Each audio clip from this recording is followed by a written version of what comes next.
Welcome to our channel. Today we how to authenticate to Traefik dashboard using middlewares, detailed guide step by step clearly. To authenticate to the Traefik dashboard using middlewares, start by ensuring you have Traefik installed and running. Open your Traefik configuration file, typically named traefik.yml or traefik.toml. Locate the entry point section in your configuration file. Define an entry point for the dashboard, usually on port 8080. Next, create a middleware section in your configuration file. Use the basic auth middleware to set up authentication. Specify your username and password in the basic auth configuration. For added security, it's advisable to use hashed passwords. You can generate a hashed password using tools like Tpacid.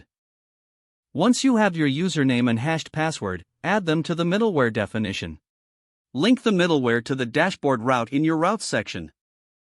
Specify that the dashboard should use the created middleware for authentication. Ensure that your dashboard route is configured to point to the correct entry point. Save your configuration file and exit the editor. Next, restart your Traefik instance to apply the new settings.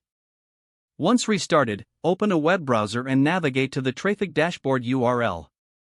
You should now encounter a login prompt. Enter the username and password you configured in the middleware. After successful authentication, you will gain access to the Traefik dashboard. Review your configurations if you encounter any issues logging in. Ensure that the middleware is correctly linked to the dashboard route. Check that there are no errors in your Traefik logs for troubleshooting. This process secures your Traefik dashboard from unauthorized access.